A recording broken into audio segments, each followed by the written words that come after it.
ಮುಖ್ಯ ಪ್ರಾರಂಭ ಮುಗಿಸ್ಬಿಡ್ತೀನಿ ಈಗ. ಯಾವಾಗ ಅಂತ ನಿನಗೆ ನಾನು ಕೇಳಿದ್ವು, ನಿನಗೆ ನೀನು ಮಾತಾಡುವಾಗ ಕೇಳಿದ್ವ ಎಷ್ಟೊತ್ತಿಗೆ ಮುಗಿಸ್ತೀಯಪ್ಪ ಅಂತ. ನಾನೇನು ಅಬ್ಜೆಕ್ಷನ್ ಮಾಡಲ್ಲ, ಸಮಯ ನಿಗದಿ ಅಷ್ಟೇ. ಈಗ ಮುಂದೊಂದು ನಿಮ್ದೇ ಉತ್ತರ ಇದೆಯಲ್ಲ, ಅದು ಉತ್ತರ ಕೇಳಕ್ಕೆ ಇಷ್ಟ ಇಲ್ಲ. ನಾನು ನಿಮ್ಮ ಒಳ್ಳೇದಕ್ಕೋಸ್ಕರ ಹೇಳ್ತಾ ಇದ್ದೀನಿ, ಇನ್ನು ಅಲ್ಲಿ ಬೇರೆ ಉತ್ತರ ಕೊಡ್ಬೇಕಲ್ಲ, ಶಕ್ತಿ ಬೇಕಲ್ಲ ನಿಮ್ಗೆ. ನೀವ್ ಹೇಳಿದ್ರಿ ನಾನು ರಾಜಕೀಯವಾಗಿ ಶಕ್ತಿಶಾಲಿ, ಬಾಡಿ ಸ್ವಲ್ಪ ವೀಕ್ ಅಂದ್ರೆ ಸಹಾಯ ಮಾಡ್ತಾ ಇದ್ದೀನಿ. ಈಗ ತಾನೇ ಹಾಲು ಕೊಡಿದ್ರೆ ಶಕ್ತಿ ಬರುತ್ತೆ. ಈಗ ಮಾನ್ಯ ಅಧ್ಯಕ್ಷರೇ, ನಾನು ಉತ್ತರ ಕರ್ನಾಟಕದ ಬಗ್ಗೆ ಮಾತಾಡಿದ್ದೀನಿ, ಕನ್ಕ್ಲೂಡ್ ಮಾಡೇ ಬಿಡ್ತೀನಿ ತೆಗಿ. ಸರ್ ಕಾರಂಜ ಅಧ್ಯಕ್ಷರೇ, ಕ್ಲಾರಿಫಿಕೇಶನ್ ಕೇಳಿ. ಇಟ್ ಈಸ್ ಪ್ರಜಾಪ್ರಭುತ್ವದ ವ್ಯವಸ್ಥೆನಲ್ಲಿ ನಾವು ಹೇಳೋದು, ಸರ್ಕಾರ ಹೇಳೋದು, ನೀವು ಕ್ಲಾರಿಫಿಕೇಶನ್ ಕೇಳೋದು, ಮತ್ತೆ ಉತ್ತರ ಹೇಳೋದು, ಅವು ಇದ್ದೇ ಇರ್ತದೆ. ಮಾನ್ಯ ಅಧ್ಯಕ್ಷರೇ,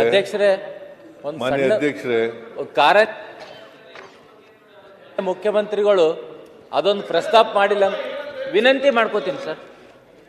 ಕಳೆದ 5 ವರ್ಷಗಳಲ್ಲಿ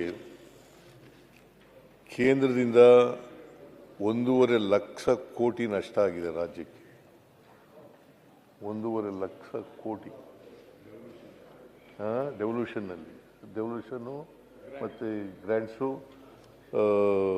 ಸೆಂಟ್ರಲ್ ಅಸಿಸ್ಟೆನ್ಸು, ಇವೆಲ್ಲ ವಿಶೇಷವಾಗಿ ಕೊಡಬೇಕಾಗಿದ್ದದು. ಆಮೇಲೆ ಮಾನ್ಯ ಅಧ್ಯಕ್ಷರೇ, ನಾವೇನು ತೆರಿಗೆ ಕೊಡ್ತಾ ಇದ್ದೀವಿ, ಎಷ್ಟು ಕೊಡ್ತಾ ಇದ್ದೀವಿ ಅಂದರೆ 4.5 ಲಕ್ಷ ಕೋಟಿ ಒಂದು ವರ್ಷಕ್ಕೆ. 4.5 ಲಕ್ಷ ಕೋಟಿ ನಮಗೆ ಕೊಡ್ತಾ ಇದ್ರು. ನಾವು 1 ರೂಪಾಯಿ ಕೊಟ್ಟರೆ ವಾಪಸ್ ಬರೋದು ನಮಗೆ ರಾಜ್ಯಕ್ಕೆ 14-15 ಪೈಸೆ.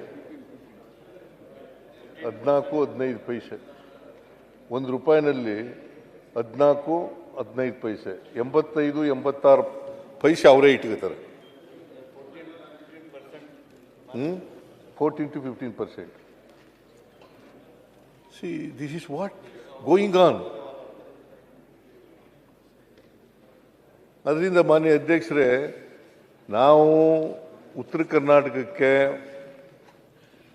ಯಾವುದೇ ರೀತಿಯಲ್ಲಿ ತಾರತಮ್ಯ ಮಾಡಲ್ಲ.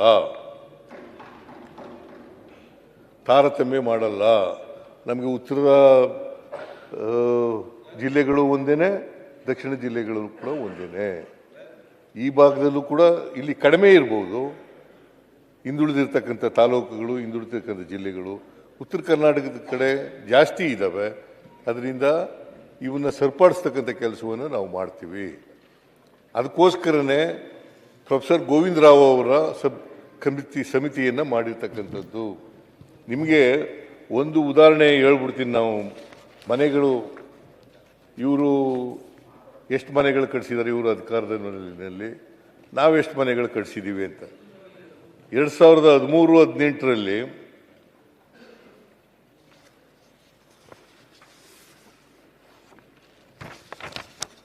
2013-18ರವರೆಗೆ ನಾವು ಒಂದು ವರ್ಷಕ್ಕೆ 3 ಲಕ್ಷ ಮನೆ ಕಟ್ಟಿಸ್ತೀವಿ ಅಂತ ಹೇಳಿದ್ದು. 5 ವರ್ಷ ನಾವು ಅಧಿಕಾರದಲ್ಲಿದ್ದವು, 2013-18ರವರೆಗೆ. ಆಗ ಕಟ್ಟಿಸಿರ್ತಕ್ಕಂಥ ಮನೆಗಳು 14,54,663. 14,54,663 5 ವರ್ಷದಲ್ಲಿ. ಹತ್ರ 5 ಲಕ್ಷ ಕಟ್ಟಿಸಿದ್ದೀವಿ ಪ್ರತಿ ತಿಂಗಳು, ಪ್ರತಿ ವರ್ಷನೂ. ಆದರೆ 18-19ರಲ್ಲಿ 3,74,000 ಮನೆ ಕಟ್ಟಿಸಿದ್ದಾರೆ. 3,74,000. 19ರಿಂದ-23ರವರೆಗೆ 4 ವರ್ಷದಲ್ಲಿ ಕಟ್ಟಿಸಿರ್ತಕ್ಕಂಥ ಮನೆಗಳು 5,75,059.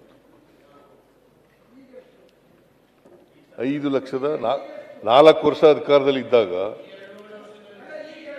ಈಗ 2.5 ವರ್ಷದಲ್ಲಿ, ಅದು ಹೇಳ್ತೀನಿ, ಈಗ 2.5 ವರ್ಷದಲ್ಲಿ 25-26ರವರೆಗೆ, 23-24ರಿಂದ 25-26ರವರೆಗೆ 4,09,643. ನಾವು ಕೇಳ್ರಿ, ಇಲ್ಲಿ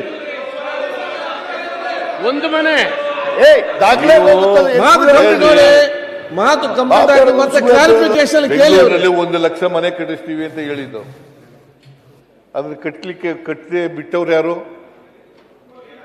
ನೀವು ಕೊಡ್ಲಿಲ್ಲ, ಕಟ್ಲಿಲ್ಲ.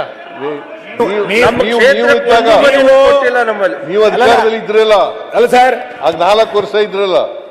ನೀವು 2018 ಬಿಟ್ಟು ಹೋಗ್ಬೇಕಾದ್ರೆ 5,75,000. ನಾವು 5 ವರ್ಷದಲ್ಲಿ ಕಟ್ಟಿರೋದು 14,54,666.